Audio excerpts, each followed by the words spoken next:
Good.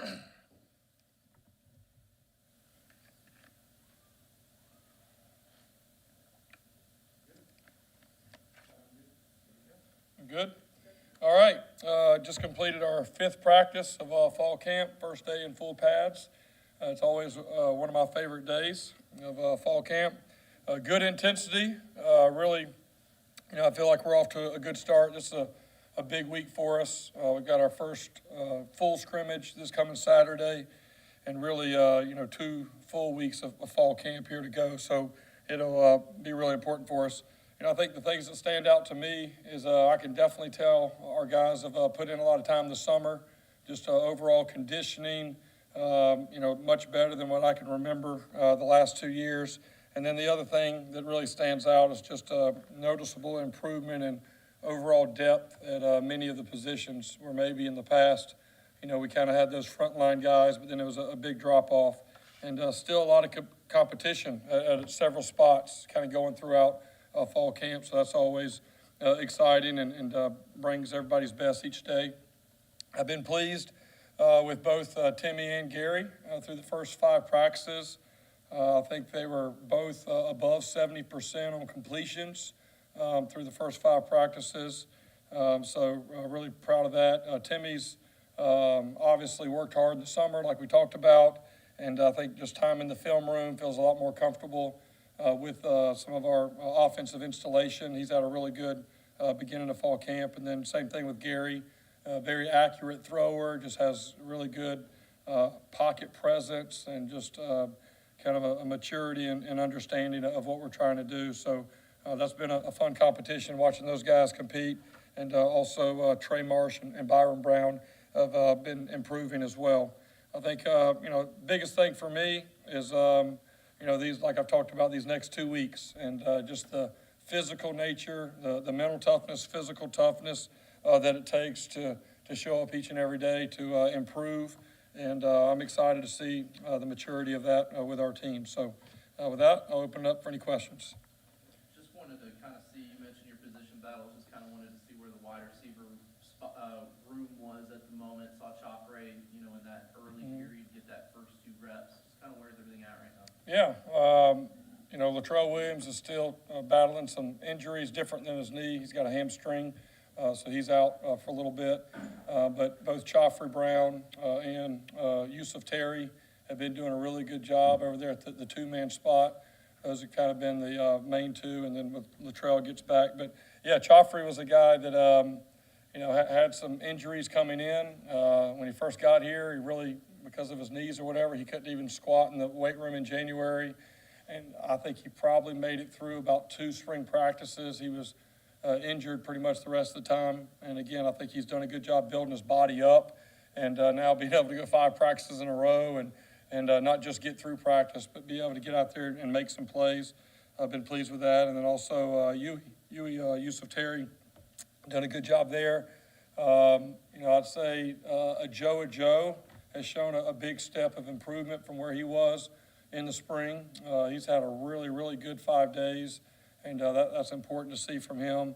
And then, Daquan Stanley was having a really good beginning of fall camp, tweaked his hamstring maybe 2 days ago, so he's going to be out for a week or so. And then OD also has been doing well. Then, of course, Jimmy and Weaver. So that group's been doing good. The other guy I want to mention is Holden Willis. I mean, he's a guy that has a lot of ability that maybe hasn't got a lot of opportunity trying to find how he fits, and we've been able to get him on the field a little bit more, and he was one of our players recognized at the end of practice today for having a really good day, and think he can definitely bring something to our offense. Do you see Dollison moving back to the slot? I know you play a lot of X receiver, with Xavier. Right. Moving back inside slot. Yeah, he's been playing a lot. He'll go between slot and then outside field receiver, typical Z. He goes back and forth there, but right now he's been working exclusively with Jimmy there in the slot. Coach said Christian Wilkins was in to talk today. Kid from Massachusetts comes to Clemson when Clemson isn't the big power, walks in. What can he tell your players about going from here to here? Yeah, it was great. Obviously, shared a lot of experiences with our players on what I learned from, my time there at Clemson and kind of building that program with starting with the culture at the bottom and how you do things. And, I just told the players when I introduced Christian, I would say there's been a lot of great players come through Clemson, the last 12 years, but Christian Wilkins would be in the top 3 as far as most impactful players on that football team, on that program, because of the way that he carried himself. I mean, he was a William Campbell Trophy winner, which is kind of like the, best player that's also, best community leader and has all the intangibles off the field. And Christian was that way when he showed up. And another message I give to our guys all the time that, pros, they work like pros, they take care of their bodies like pros, they train like pros before they become pros. And Christian was a guy, as a true freshman, you could tell, like, this kid's going to be an NFL player, just his mindset, his work ethic. He brought the energy each and every day. Honestly, I didn't know that he was going to be out here. Obviously, those guys are busy with their training camp, but I believe the Dolphins are with the Bucs here for maybe a day or two and going to be playing Saturday. So it was nice for him to stop by, and it was awesome for him to be able to share some words of wisdom with our guys during this part of fall camp. Coach, you talk about depth. Grier and Boyles, there's 70, 80, sometimes 90 snaps. They got to be happy all of a sudden look at somebody that can come in and you don't drop off significantly. You stay the same or maybe you get better. Yeah, they're happy, and me and Coach Shoup and Coach Sims are happy too, and because, when Boyles and Grier are out there, they're going to give you everything that they have. But again, I mean, we look at how many games were right there in the fourth quarter last year and we're not able to finish. And obviously there's things that we control that we have to focus on. But the other thing as a coach, when you study your roster, your depth chart, your personnel, was, whenever you have an opportunity to, roll a few guys in there, then your best guys can be their best in the fourth quarter. That was a huge advantage where the previous school I was, whenever I was coaching wideouts, when I had 9 guys, and it was kind of like Kentucky basketball. Those 5 come off, next 5 go in, they're just as good, and you literally just wear down your opponent. And I've kind of used the analogy of a boxer. If you have on the other side of the ring is 2 boxers, and they alternate, each round, and that other guy's got to stay in there the whole round, every round for 10 rounds. By the 9th and 10th round, you get that knockout, right? And so that's ultimately where we want to get at all of our positions, but I do feel that linebacker, another guy that maybe doesn't get talked about as much, is Brian Norris. He's had a really good offseason and is a guy that we do trust in there. I think him and DJ Gordon have really, given us a lot of confidence so far to be able to come in and help Boyles and Grier when needed. I saw a period where Boyles was working with the defensive line group today, working some pass rush moves. Is there maybe a world where he gets a little bit closer to the line of scrimmage for DJ Gordon or Jalen Schuler? Yeah, I don't know. I don't think that we really have a package there. I think what you're seeing is sometimes when we're doing special teams and Boyle's not included on that special teams, he'll go work on his pass rush moves with the D-line because he is one of the better blitzers that we have coming off the edge. But, some of that, Coach Shoup still's got plenty of install to go with our guys. There's only so much you can do in your first spring and fall camp. So some of it will kind of be game by game what we'll do with Boyles, but he's definitely a guy that we feel has a good pass rush, and if we can get him on the edge, matched up on some tight ends or tackles, could be beneficial for us. You mentioned how Christian Wilkins showed up with the right mindset from the get-go. How often do you get guys like that, and how much time do you guys spend fueling a mindset, and what's the reasonable expectation? Is it like a year before kids know? I think everybody's different, right? I think it's our job as coaches to get to know your players. That's why one of our pillars in our for our program is communication. That's the number one, right? Having great communication, get to know your players, figure out kind of what motivates them, what drives them, and how can you reach them. And ultimately, the big answer is the earlier you can get your players to buy in and believe in the process and what's required, and to have that maturity of mindset each and every day.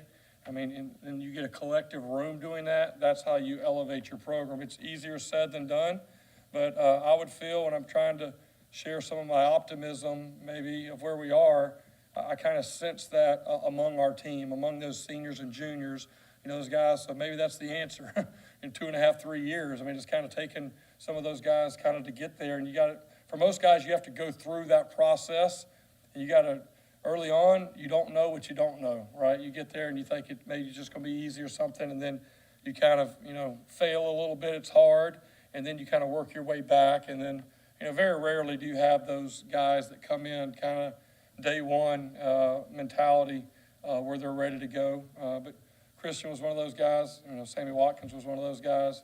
Just showed up day one, ready to play ball and kind of have that, maturity and mindset. And, I think we got a couple guys. A guy that I would say early on in 5 days, Eddie Kelly, a defensive end. He's really shown a lot on the field, off the field. He's got some maturity to him. He's got a drive to him that's a little unique for a freshman coming in. And I wouldn't be surprised at all if he's having a big impact really early for us. Jeff, especially among the veteran returning players, do you feel a sense of urgency among them to make sure 2022 is different?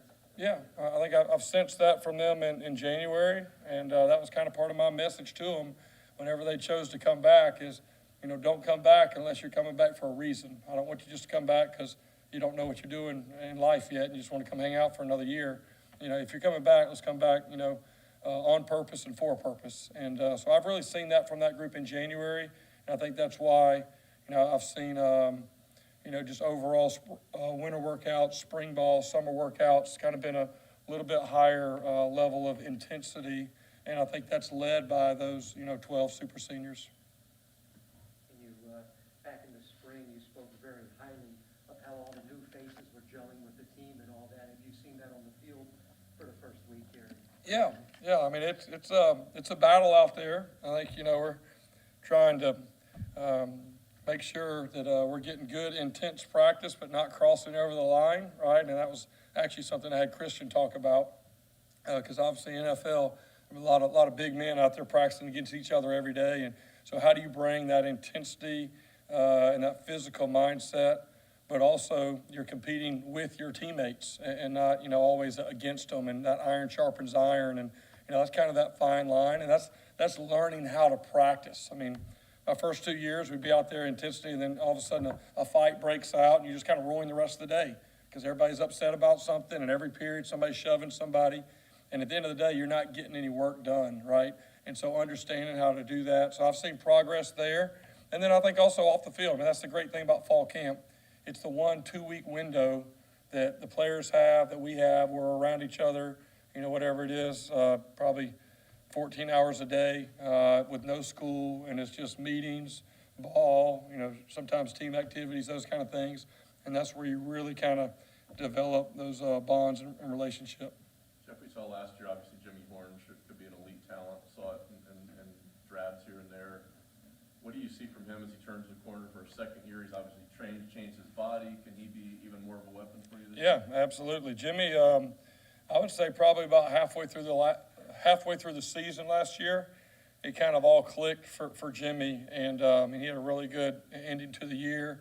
And he's one of those guys, kind of we're talking about, that's more mature than maybe your average freshman. Sometimes these, freshmen, talented wideouts, kind of skill guys, they kind of, a little bit, think it's just easy because they can run fast. And he's very intentional. He's got a drive to be great. He's had a really good offseason. But yeah, there's no doubt. I mean, I think he has a chance to be really, really special, and I think he has a chance to be one of the better receivers in our league this year. Trying to take a look at the tight end spot real quick. With Mitch Brinkman graduating, there's a lot of another room that's really wide open. Chris Carter was really good blocking last year. Gunnar Greenwald's long and athletic. Just kind of where do you see that room at right now? Yeah, I see that room improved overall. I think it starts with Chris Carter, a guy that's played a lot. Kind of backing up Mitchell Brinkman, and now kind of getting a chance to go out there with that first group. He's done a good job. Gunnar Greenwald is a guy that he is a very hard worker. Football is important to him. He has intensity in meetings and workouts and practice to be great, and he has really accelerated, done well. Jason Littlejohn, the guy we brought in, I think, is finally clicking for him offensively what we're doing. And then, really pleased with Chris Matillo. He's the transfer from Penn, bigger body, maybe around 260 pounds, and kind of that physical presence that we needed to add some more guys there. And then Jackson Long, true freshman, had a really nice catch today in 7-on-7. So overall, I think the depth of that room is probably more than we've had. Obviously, the experience of Brinkman, we're missing that, but I feel like we're going to have, at least 4 guys that can be, really serviceable for us in there. And then, Holden Willis is kind of doing both. He's playing receiver, playing tight end. He kind of adds a little bit to that room as well. Jeff, yesterday we got the news, SMU has formed this collective that apparently paying players $36,000 a year. What is your reaction to that? And obviously there's a collective that started around here. If you're able to weigh in on that. I appreciate the question. First of all, I'm very excited about the collective that was created. I think it's Fowler Avenue Collective.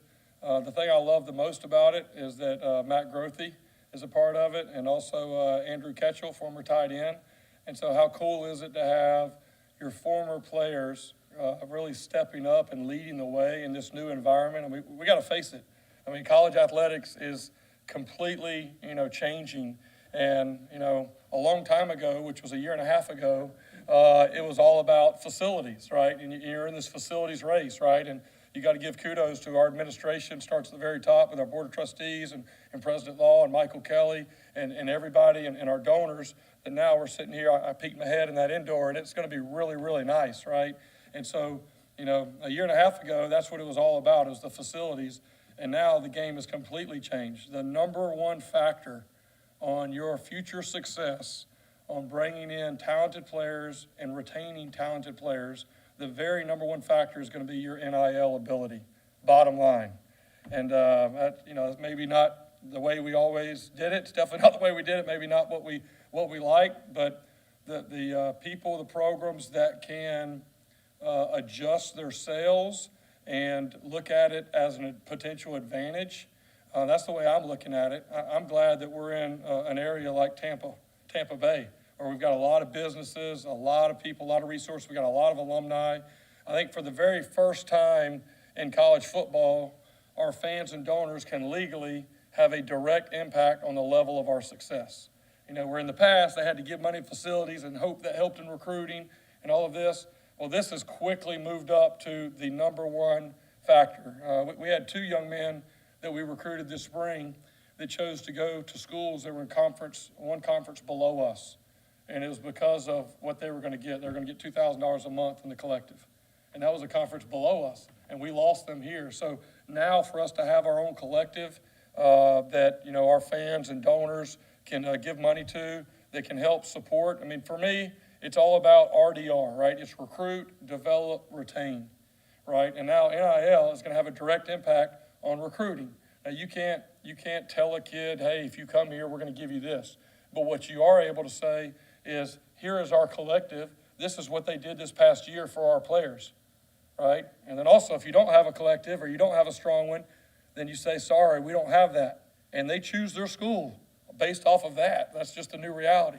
And then, whenever you get them here, now the next thing is develop, right? You take these talented freshmen, you pour into them, you develop. That's our job as coaches, is to develop them. Well, then the last one is that R, right? Retain, right? Because now these young men, if you don't have a good collective in place and you don't have a support system in place, then you're going to see your guys leave to go be able to make some money at other places. And so I think for us, I'm really excited. Both obviously Matt and Andrew, former players here, but also Corey Stanacia, who's running the collective.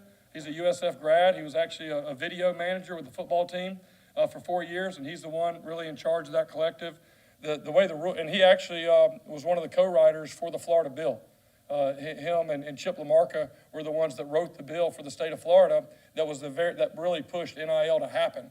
And then Corey went to work for Dreamfield, and now they've started some collectives, and he's in charge of our collective. So that gives me a lot of confidence because the Florida bill, the law, does not allow myself or any school employees. The Bulls Club can't have any, involvement with the day-to-day of the collective.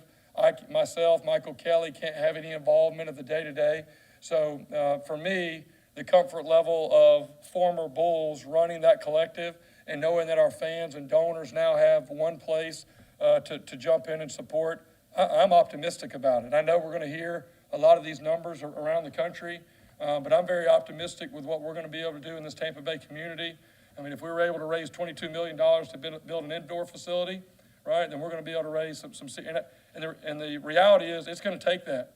It's going to take 7 figures in your collective to be competitive in this new environment.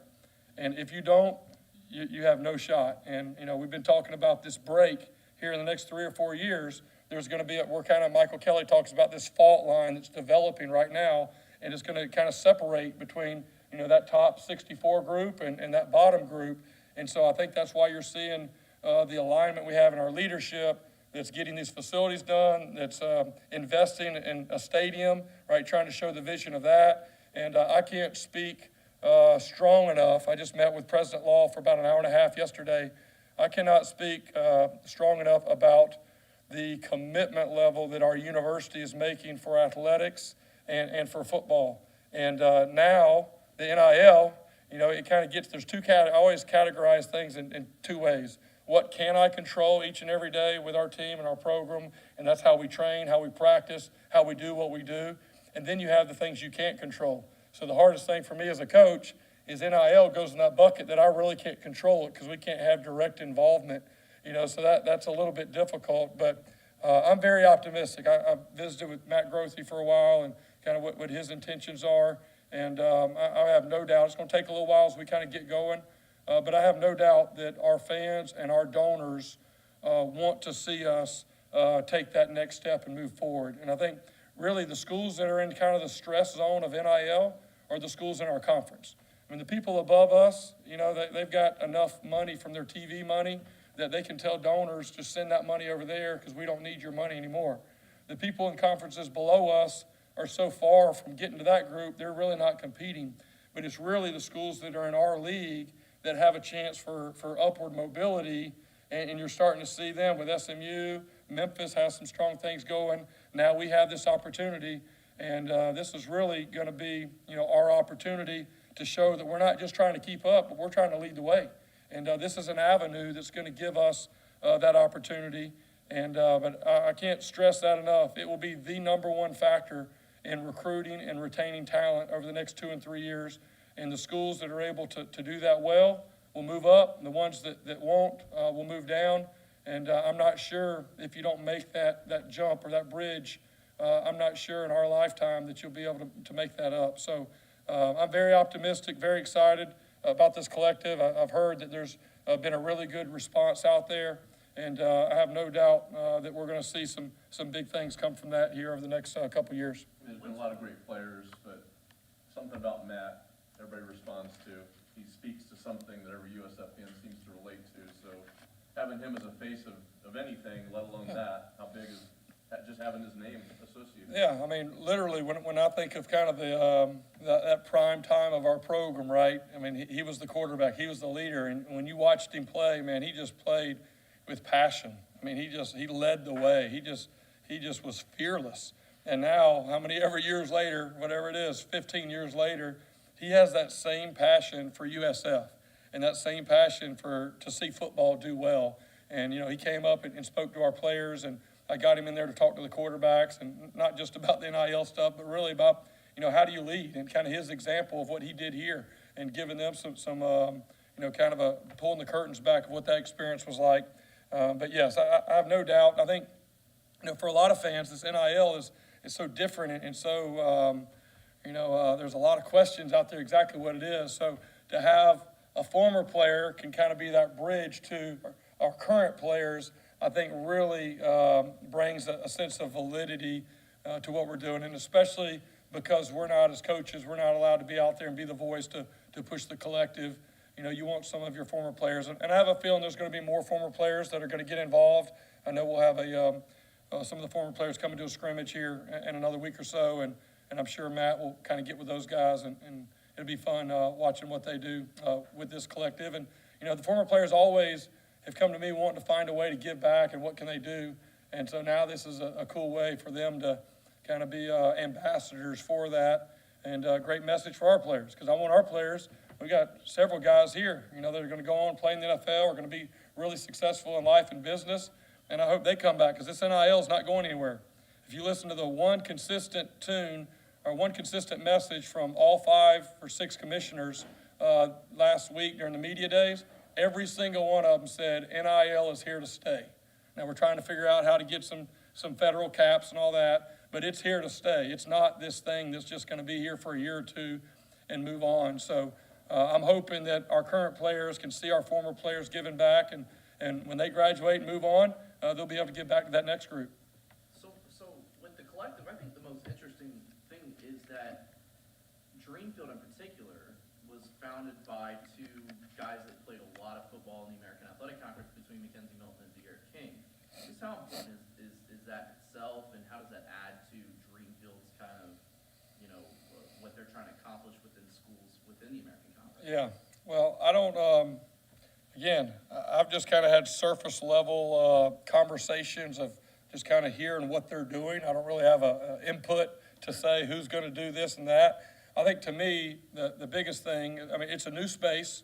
And I think for us, not that we had any control over it, but we were hoping that whatever group put our collective together was going to do things the right way from compliance standpoint, be first class, be above board, and not be something done in, the back of some restaurant or something.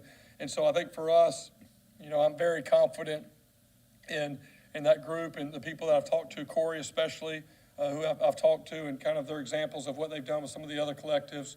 And I have full confidence that group, along with Matt and Andrew and some of the former players, will make the best decisions with that support to help us, maneuver this new area as effectively as we can moving forward.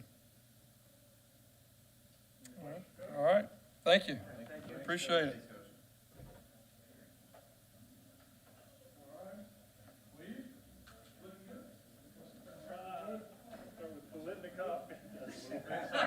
My fault, I gave him too big a A shirt. little bit. Y'all just doing it. How y'all doing it here? Coach talks about having a plethora of wide receivers. We know one of those guys every play is going deep, coming off, and a new guy comes in. How nice is it to know that you're just not going to stand on the sideline holding a clipboard during the game? Oh, for sure. You're going to get in. Yes, sir. Yes, sir. It feels amazing knowing that we got the depth to just roll in, and it's scary for the BBs that's going to be guarding us because we got somebody with speed coming in, someone with strength coming in, someone with size coming in, so they got to be able to adjust to that. But in our standpoint, in our room, it feels good to us. One quarterback's left-handed, one quarterback's right-handed. Is there a difference catching the ball? It's just a ball. It feels the same to me. Yes, sir. It feels the same. We saw a lot of guys that have come into the program, and we talked at length about that during the spring. Now that you've gotten a chance to see more of those guys, see all of those guys, Chopper's getting his first team reps, Latrell's back. What are your kind of, impressions of some of those guys in the room right now? Some of those new guys. It's been a big, great impression. They're going to be big key factors to our team. We really counting on them. And for them to just come in, be new guys to us, and just step in, it's like they already brothers to us. So, we already count on them, we already trust them, and they're going to be doing big things this year. Who in particular has stood out? I say Chaffrey Brown, Joe. Everybody you could think of that came in has stand out and made an impact on this team. What's Gary behind this ball like? Fast, hard, but it's nice catch from him. Is there a little feeling out process when you get a new quarterback, just kind of knowing what he wants to do, how he reacts to you, and just getting comfortable with a new guy? Yeah, I'll say at first it was a little, something new, but, since I've been at USF, we always had a whole bunch of quarterbacks. So at the end of the day, it's just a quarterback to me. It's still got to catch the ball, you still got to run your route, and the ball's got to be delivered. So I know it's been a blessing to get Gary in the room. He's been teaching the young guys and stuff like that. So it's been a big, big help. Coach Scott was asked about the level of urgency among veteran returning players to make 2022 be a much different season. If you could talk to that effect about what players like yourself and your other fellow veteran returning players are doing to get everybody on board and say, hey, we got to fill up the win column a lot more. I would say just positive energy. We see the light at the end of the tunnel. Unlike other people probably looking in, but we know what we got in our room. We know what we got behind us. So we already see the light at the end of the tunnel, and we just waiting for everybody to see it as well. Since Coach Bentley got here last year, we've seen just a dramatic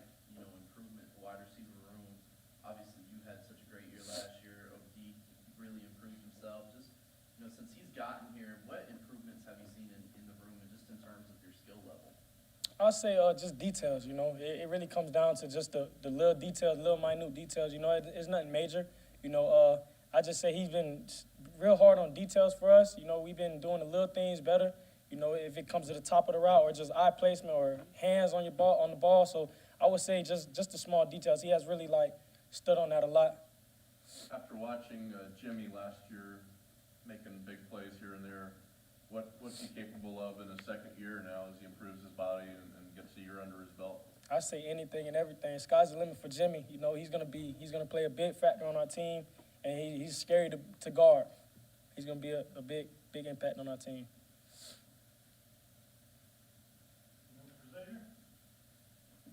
Appreciate you guys. Thank you. Thank you, sir.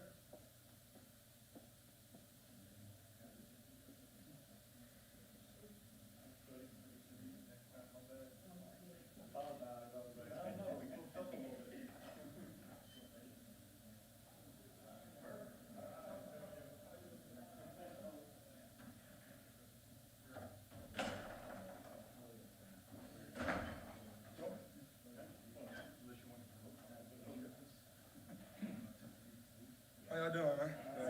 Y'all doing good? Y'all look good today. Let me start you out with an easy one and Easy. a tough follow-up. Uh-oh. This preseason camp, what have you noticed different from the last ones? You say you're gonna start off, that's the easy one. Where do I start? So let me start with the locker room. The culture of the team is changing. It's different, man. You know what I'm saying? Man, it feels good. You know, right? I mean, I didn't want to leave the locker room because we having fun in there. You know, chopping it up, having a good time, man. And the best thing about it is being a fifth-year senior and knowing like this is my last go around. You take advantage of every opportunity. You know, not just on the field, specifically off the field, with the small little moments you get to make with your teammates, the small memories. You know, they're going to become huge when you get older. So I say that's the first thing. The next thing is we just having fun. Like, it's actually fun. You know, like it's fun. Like football this year has been fun for me and the team. Going out to practice is just juice and fun, intensity.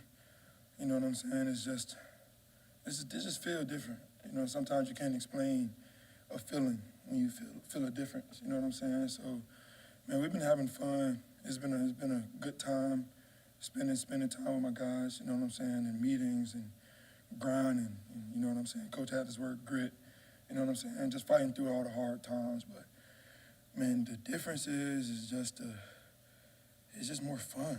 And I don't know if it's my last year, you know, I don't know, but it's just fun, man. I'm just so glad to be here again and just to be a part of what's about to happen this year and the next year and the next year, and to know that. This is the start of, like, history has been made, but like the future is extremely bright, you know? And I'm grateful to say that I'm here to start it. You know, the senior class started it, you know, and thankful for every alumni that has helped us get to this point. But I'm grateful to put my 2 cents in, you know what I'm saying, for this history that's going to be built.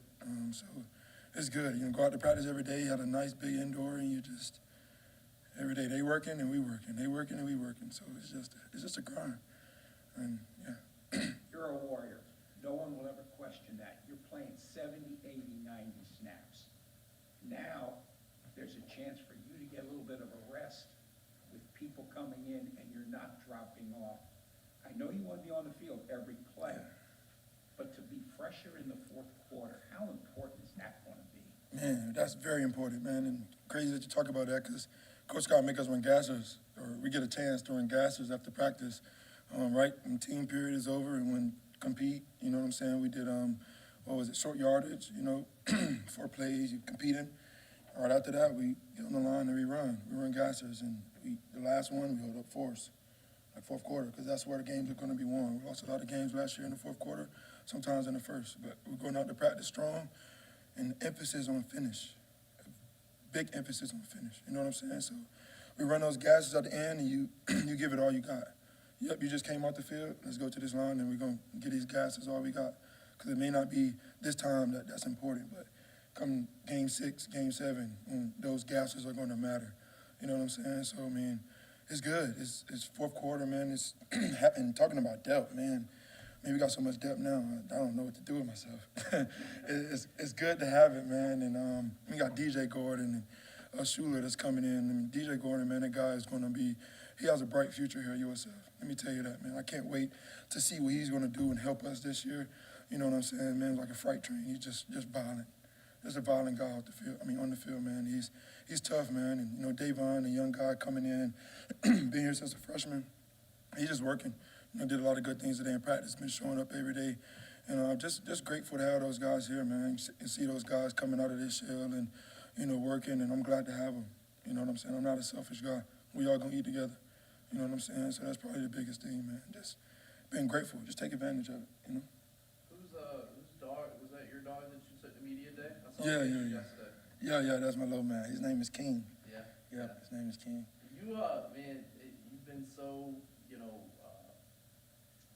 just, you put so much thought and effort into your brand. I see the hat, you know, with Big Play 5 on it. Yes, You know, sir. you've been, you just put a lot of self-marketing into it, it looks like, just, and now with the NIL collective and everything going on. Yes, sir. You know, what are your thoughts on kind of that whole landscape and you know, how do you take advantage of that as a player?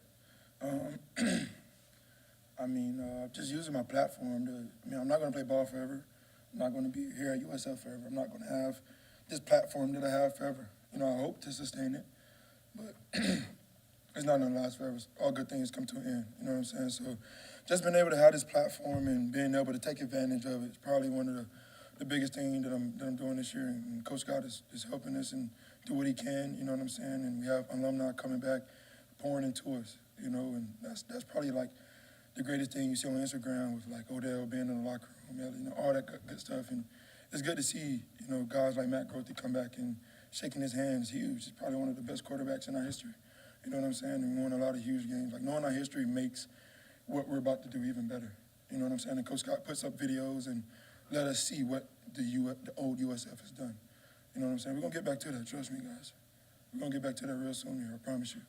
But, man, I tell every athlete that's in the country, you got to take advantage of your opportunities. And, you know, being able to NIL and branding, all that stuff is important.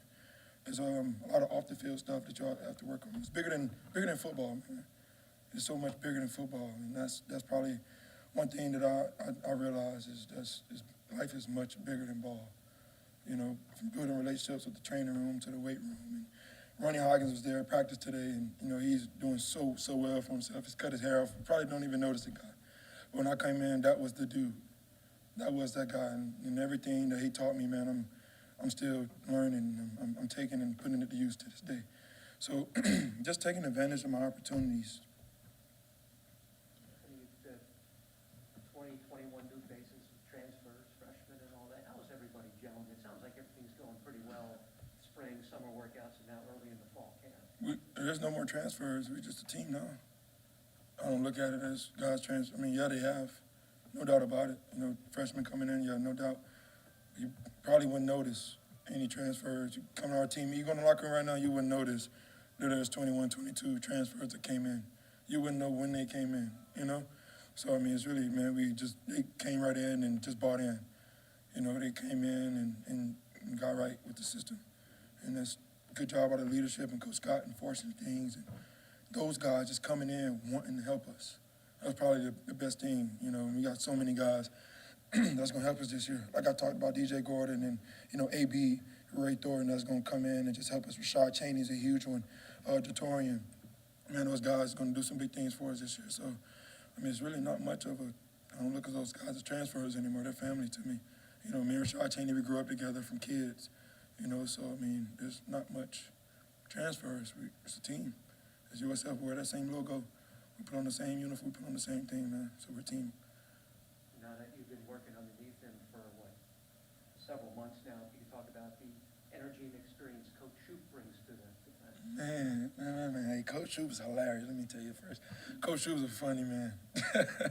Coach Shoup is hilarious, but, man, he just have an in-your-face, like what he calls it, in your face. And I like it. I love it. You know, he's playing, he has the defense, and he's alternate to the what do I call it? The strength to the team, to the defense, of the guys that we have, you know.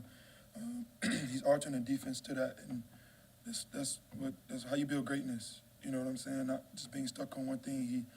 He see what we have, and he's using it to our advantage. Using the guys, or, you know, different things and different nuances. He's switching things around and changing it to our advantage, to what we do. You know what I'm saying? And then he just, Coach Shoop as a person, man. Coach Shoop is hilarious. Man, you would do a joke of the day, and it's funny, man. It's funny, but man, it's so good to have Coach Shoop here. Knowing he's coached NFL players back to back is just good to have that culture, and you know how it feels to be coached by someone that has put plenty of guys into where you're trying to go. You know, so. He does a joke of the day? No, it's so we do, like, he call up different guys, and you know, it's funny. It's funny. It brings like energy to the meetings. You know, tired, you know, whatever. But we do joke of the day, and we do a lot of things that's bringing more energy, bringing more juice. You know, guys just wanting to work harder. You know, wanting to get this and wanting to get that. So, man, Coach Shoop is a great person overall, and he's funny. I can't stop saying it. He's hilarious. Anything else for Antonio? All right, thank y'all, man. Stay healthy.